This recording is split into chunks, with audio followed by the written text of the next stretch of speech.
Hello, I am Jacob. I'm the host of the show. Thank you for watching, commenting, and subscribing, and just being a part of what we do here.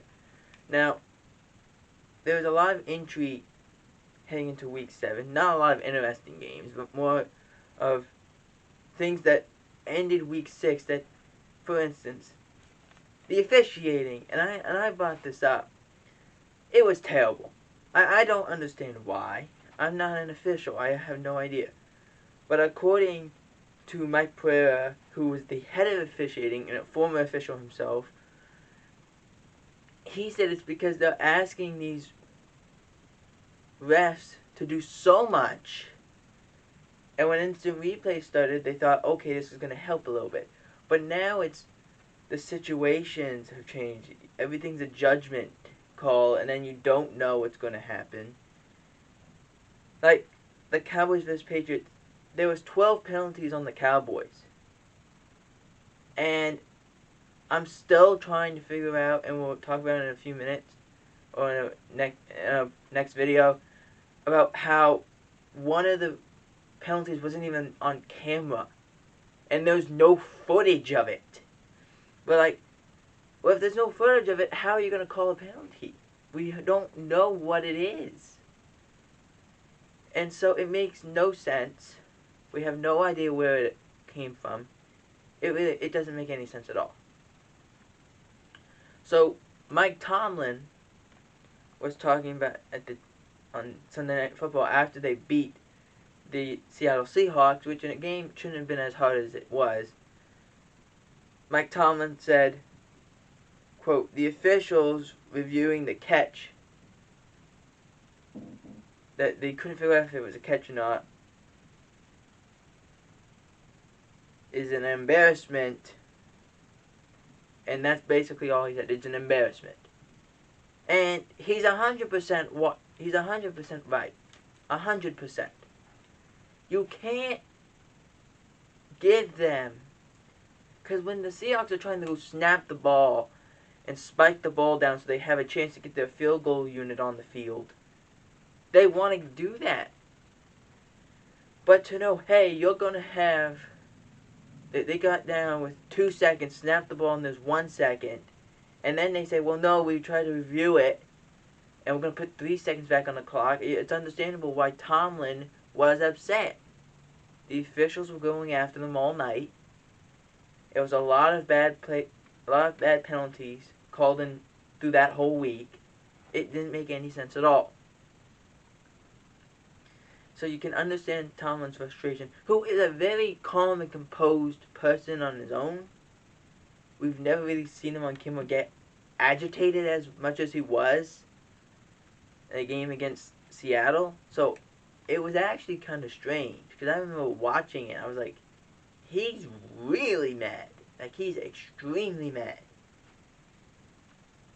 And so it was just a lot of things going on. But I will agree, the officials are getting asked to do way too much. You just gotta let these players play a little bit. Just let them play. It's easier. Do it that way. Okay.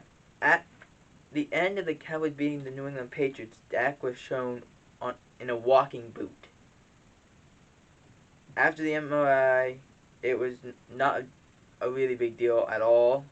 It was more of just cautionary. He had a calf injury. He said he landed on his calf kind of funny on the last throw where he threw the touchdown to CeeDee Lamb. He said, I landed on it funny, but it's not my ankle. My ankle's fine. They did the MRI. They said he's good. It's just a sprain. In which the sprains, a calf sprain, according to what I've heard, that they vary. Like they feel healthy, but you can easily hurt it. And some people you can be fine, according to Troy Aikman, who actually played with a calf sprain. He said, I played with it, but my style, I was not running all the time. I was more of a pocket passer. But if you can, sometimes you'll feel fine after 1 week. Sometimes it takes a few weeks. Sometimes it takes multiple weeks. It all matters. So you don't really know what this injury could be, but according to Dak, he's fine. According to the Cowboys, he's fine. And he should be practicing this Wednesday, getting ready for the game against Minnesota. Speaking of Minnesota, the Vikings have placed cornerback Patrick Peterson, who had left the game last week with cramps. Now, granted, I don't think it's cramps. I think a lot of it is he's getting older. Your body's kind of just going through the motions. But also, we've seen a lot of teams just not say anything. Like, they don't give a lot of information out. So, this could be cramps, actually, but it could be something else, and we just don't know about it.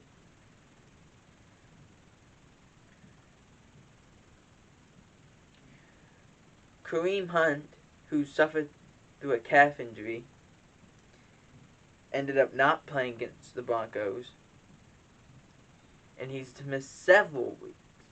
This is a real problem for the Browns. As we'll talk to in a few minutes, they've been so banged up, we don't know what's going to happen.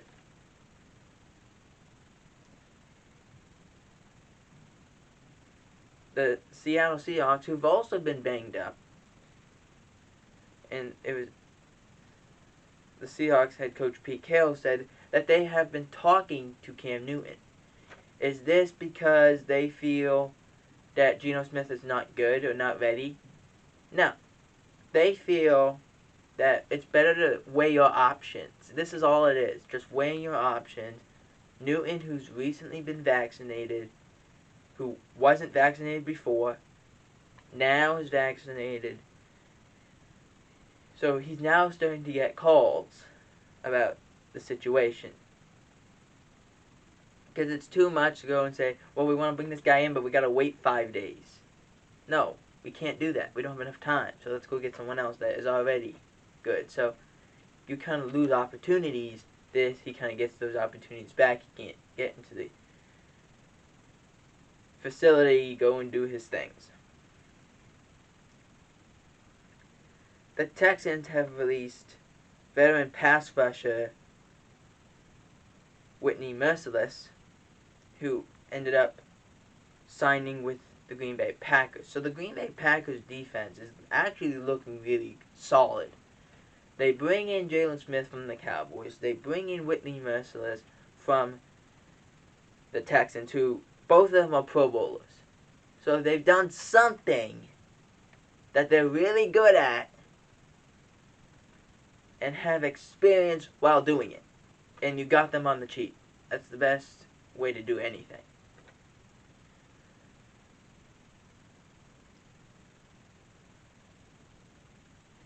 So this Packers defense, in my opinion, when they lost Zadarius Smith, it wasn't going to be good, obviously, because you lose your best pass rusher. You bring in Jalen Smith, you bring in Whitney Merciless. You now have a team that can get to the passer, and you won't miss much of a step. Ezekiel Elliott was talking about, he had a quote after the Patriot game. He said, "At least we were able to overcome the Patriots and the Zebras," hinting at the refs.